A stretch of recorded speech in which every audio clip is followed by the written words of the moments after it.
দিদি, আমি ঠিক প্রশ্ন নয়, আমি একটা অনুভূতি জানতে চাইছি আপনার কাছ থেকে।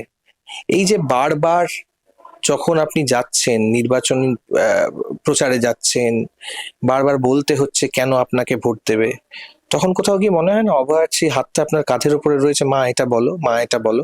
একদম। আমার কোথাও কিছু বলতে হচ্ছে না। আমি আমি যাওয়ার আগেই বাচ্চারাও দৌড়ে আসছে আমাকে প্রণাম করতে। সবাই আমাকে খুব ভালোবাসে এবং বয়স্ক লোকেরাও। সেদিন যেমন একজন বয়স্ক বৃদ্ধা বসেছিলেন, উনি উঠে দাঁড়াতে পারেন না, তো মশা কামড়াচ্ছে, উনি বসে রয়েছেন। আমি গেলে আমাকে বলছেন, আয় মা, তোকে একটু আশীর্বাদ করব বলে এখানে বসে রয়েছি। আমি বললাম, তুমি আমাকে চেনো? বললো, চিনবো না? তুই তো আমার মেয়ে, তোকে তো আশীর্বাদ করার জন্য আমি বসে আছি। আমি উঠতে পারি না, তুই একটু নিচু হয়ে আমার কাছে আয়। এই যে কথাগুলো, এই যে আমি প্রচারে গেলে সব ভুলে যাচ্ছি। সত্যি কোনো কষ্টকেই আমার আর কষ্ট মনে হচ্ছে না, যে মানুষ আমাকে এত ভালোবাসা দিয়েছে। এই যে আপনার নামটা, এই যে বারবার বললাম, শুরু করলাম রত্নাদেবী বলতে হচ্ছে, কিন্তু আপনার নামটাই বোধহয় আপনার আর মনে থাকবে না, অভয়ের মাই আপনার সিম্বল হয়ে যাবে আর কি, মানে না, এই নামটা, নামটা বোধহয়। না, না, আমি মেয়ের নাম সামনে আনতে চাই, আমি অভয়ার মা হতে চাই না। আমি মেয়ের নামটা বলতে পারি না। ডক্টর দেবনাথ বললে খুব খুশি হতো, হুম। সেটা বলেই বলি।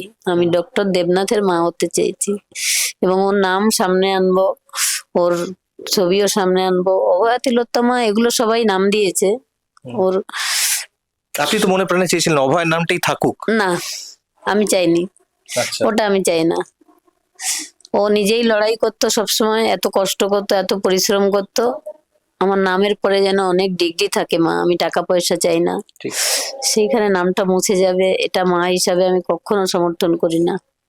দিদি, আরেকটি প্রশ্ন করব, সেটা হচ্ছে যে দেখুন, একটা তো মন খারাপের জায়গা, ভীষণ কষ্টের জায়গা, বারবার যখন আপনি যাচ্ছেন বলতে হচ্ছে, এটা তো থাকছেই, কিন্তু কোথাও গিয়ে একটা স্ট্রেংথ বা বলুন যে শক্তি, যা আজকে প্রধানমন্ত্রী দিলেন আপনাকে, কাছে এসে বলা, এই এই যে কাছে এসে আপনাকে ধরে বলা যে আমরা আছি, বা আমি আছি, আমাদের দল আছে, এইটা মনে হলো না একটা ভীষণ একটা স্ট্রেংথ পেলেন, একটু এটা তো কনফিডেন্স আমি পাবেন? প্রথম থেকেই চেয়েছিলাম। আমি মোদিজির সঙ্গে বারবার দেখা করতে চেয়েছিলাম। হুম। আজকে সেই দেখাটা আমি পেলাম এবং আমার সঙ্গে কথা বললেন, আমাকে আশীর্বাদ করলেন। এটা আমার পরবর্তী জীবনে চলার পথে সহায়ক হবে। আমার মেয়ে তো আর ফিরে আসবে না, কিন্তু আর কোনো মেয়েকে যেন এরকম ঘটনার শিকার না হতে হয়, আর কোনো বাবা মাকে যেন সেই যন্ত্রণাটা সহ্য করতে না হয়, যেটা আমি সেদিন পেয়েছিলাম। আজকে এতটা ইমোশনাল হয়ে গেলেন কেন, মানে কি তখন মাথায়, তখন মাথায় তখন কি চলছিল, এটা ভুল প্রশ্ন, আমি বলি অনুভূতিটা ঠিক কি ছিল যখন যখন কথা বলছিলেন, বা মোদিজি যখন এলেন তখন অতটা ইমোশনাল হয়ে গেলেন, মানে ভীষণ মনে পড়ছিল বারবার? মেয়েকে তো আমি সবসময় মনেই পড়ে। আমি বলতে পারি না এটা, আমি ওকে।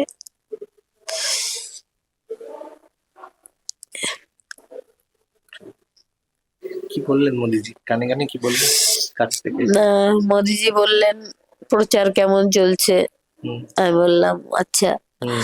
তারপরে আমি বললাম, আমার ন্যায় বিচার চাই, আমার মেয়ের মুখ দেখাতে চাই, হুম। আমার মেয়ের নাম সামনে আনতে চাই। হুম। তখন উনি আমার মাথায় হাত রেখেছেন। তারপরে আর কথা হয়নি, এটুকুই কথা হয়েছে। ঠিক। এই যে আপনার এই যে চোখের জলটা, শুধু তো আপনার চোখের জল না, এখানে প্রচুর মারা রয়েছেন যারা এরকম ভাবেই তাদের কন্যা সন্তানকে হারিয়েছেন, তাদের হ্যাঁ, জন্য তাদের আপনি প্রতিরূপ হয়ে এই এই অনেককেই আমি ডেকেছি সন্তানহারা বাবা মাদের, হুম। যে ওই টাকাটুকু ধরবেন না। যেমন আমাকে সেদিন মেয়েকে এখানে মৃতদেহ সাহিত ওখানে হুম। নিয়ে ওর বাবাকে টাকা দিচ্ছিল, এই জিনিসটা বড় যন্ত্রণার। হুম। মেয়ের, একটা মেয়ে হসপিটালে ডিউটি করছে, সে আর নেই, তার বিনিময়ে টাকা, হুম। এটা আমি প্রথম দিন থেকেই মানতে পারিনি। এবং সব বাবা মাদেরই বলবো, যে মেয়ে বা ছেলে যাই হারাক, হুম। মায়েদের বাবাদের যন্ত্রণা কোনোদিন টাকা দিয়ে এটা মেটানো যায় না। ঠিক। দিদি একটা কথা বলি, সেটা হচ্ছে যে আপনি তো ন্যায় বিচারের জন্য দাঁড়িয়েছেন, হ্যাঁ, এটা তো বারবার প্রত্যেক প্রচারে গিয়ে আপনি বলছেন। ওরা তো সরকার বিচার দিয়েই দিয়েছে, সঞ্জয় রায়কে যাবজ্জীবন কারাদণ্ড দিয়েছে, ওরা তো বলছে বিচার হয়েই গেছে, হুম। কিন্তু না, সঞ্জয় একা অপরাধী নয়। ঠিক। আমার মেয়েকে যেভাবে মারা হয়েছে, যেভাবে কষ্ট দেওয়া হয়েছে তাকে, এই যন্ত্রণা আমি প্রতি রাতে ফিল করি। সেদিন হয়তো কত চিৎকার করেছে, মা বাঁচাও মা বাঁচাও, সেদিন ফিল আমি যদি শুনতে পাইনি, কিন্তু প্রতি রাতে এটা আমি অনুভূতি হয় আমার। ঠিক। আমি একটা কথা যেটা বলছিলাম সেটা হচ্ছে যে আহ, ধরুন আপনি এখান থেকেই বিজেপি প্রার্থী হয়ে জিতলেন না, কিন্তু তাও তো আপনি চাইবেন যে যেই পার্টি আসুক, যেই দলই আসুক। আমার সবসময় ন্যায় বিচার, পার্টি আসুক, এটা আমি প্রার্থী হয়েছি, হ্যাঁ। আমি মোদিজিকে সমর্থন করতাম, এখনো করি, তাই আমি প্রার্থী হয়েছি যে যদি আমি অন্য কারো কোনো মেয়ে যেটা আমি বলছি সেটা পাওয়ার হাতে না থাকলে হয় না, সমস্ত মেয়েদের সুরক্ষা, সেই জন্যই আমি এই ভোটে লড়ছি। ঠিক। কিন্তু ন্যায় বিচার যেটা দাবি আমার, ওটা আমার থাকবেই সব সময়, সে যে দলই আসুক না কেন। আচ্ছা, আরেকটা কথা বলি, যে কোনো দল মানে যারা যেই দল আপনার প্রতিপক্ষ হয়ে দাঁড়াচ্ছে, সেটা তৃণমূল কংগ্রেস হোক, সিপিএম হোক, তারা কিন্তু কোথাও গিয়ে আপনাকে পার্সোনালি ব্যক্তিগতভাবে কোনো টার্গেট করছেন না, কথা বলছেন না, সেটাকে আপনি কিভাবে দেখছেন? না, করছেন, টার্গেট করছেন নাকি, টার্গেট করছেন। করছেন? হ্যাঁ, এটা মনোকষ্ট দিচ্ছে কোনোভাবে যে কোথাও গিয়ে? প্রচারে গিয়ে টার্গেট, ওই 6 নম্বর ওয়ার্ডে ওখানে মহিলারা বেরিয়েছিল, আমাকে থুতু ছিটিয়েছিল, অনেক আমাকে মারার চেষ্টা করেছিল, আমাকে আমার দলের কর্মীরা বাঁচিয়েছিল, কিন্তু তাদের গায়েও হাত পড়েছিল। অভিষেক ব্যানার্জি বললেন যে মঞ্চ থেকে যে এটা করতে না, একেবারেই নয়, সেটা আপনি কিভাবে দেখছেন? খোলা মঞ্চ থেকে কিন্তু উনি বললেন। এটা প্রলেপ বলে না, ওই কেটে গেলে প্রলেপ লাগানোর মতো একটা কথা উনি বলেছেন। ওনার দল এমন কোনো কথা নেই যে সেটা আমাকে বলেনি, বলতে বলতে ওনাদের স্টকটা শেষ হয়ে গেছে, তাই এখন প্রলেপ লাগাচ্ছেন। এমনকি ওনার দলের ওই যে মদন মিত্র, সে তো আমার মেয়ের শ্রাদ্ধের মন্ত্রও পড়ে দিয়েছে। এর জন্যই কি আমি মেয়েটাকে ছোটবেলা থেকে কষ্ট করে বড় করেছিলাম? একটা বাচ্চা, তাকে বড় করা, তার ডাক্তার হওয়া, সমস্তটাই আমার হাত ধরে। এইসব কথার জন্য আর উনি এসে মলম লাগালেই আমি কি ভুলে যাব যে আমার মেয়েকে ওরাই খুন করেছে? আমরা জানি না একটা লয়ারের সুপ্রিম কোর্টে কত ফিস, সেটা তো আমাদের ট্যাক্সের টাকা দিয়েই তো উনি দিচ্ছেন। কাদের আড়াল করার জন্য দিচ্ছেন এটা? কি ছিল সেদিন রাতে, কারা ছিল? আমাদের স্বাস্থ্যমন্ত্রী আমাদের জানেন না? না জানলে তাহলে কপিল সিব্বলকে এত টাকা দিয়ে লড়ছেন। আর যারা লড়ছে, যারা মানে আমার মেয়ের এই তথ্য প্রমাণ ঢাকা দেওয়ার চেষ্টা করছে, তাদেরকেই উনি প্রাইজ দিচ্ছেন। এটা কেন? যেমন মেনকা গুরুস্বামী সুপ্রিম কোর্টে দাঁড়িয়েছিল, তাকেও পোস্টিং দেওয়া হয়েছে, মানে প্রাইজ দেওয়া হয়েছে। যেমন সীমা পাহুজা আইও, তাকে প্রাইজ দেওয়া হয়েছে, তাকে এখন ওই দিল্লির ডিএসপি করা হয়েছে। আর সিপিএম প্রার্থী যিনি রয়েছেন তিনি? সিপিএম প্রথম থেকেই ওদের উদ্দেশ্য খারাপ ছিল, আমরা বুঝতে পারিনি। ওরা সারা বিশ্বের মানুষ আন্দোলন করেছে, সেই একটা মৃত্যু সমস্ত বিশ্বকে নাড়ি দিয়ে গেছিল। এত মানুষ আমার পাশে ছিল, তাও আমি কিছুই করতে পারিনি, কারণ এই আমাদের মহিলা মুখ্যমন্ত্রীর জন্য। আর সিপিএম আর তৃণমূল আমি আলাদা করে দেখি না। প্রত্যেকটা দেওয়ালে দেখবেন যেখানে সিপিএম আছে সেখানেই তৃণমূলের আছে, কিন্তু আমাদের ব্যানার পোস্টার সব ছিঁড়ে ফেলে দেওয়া হচ্ছে।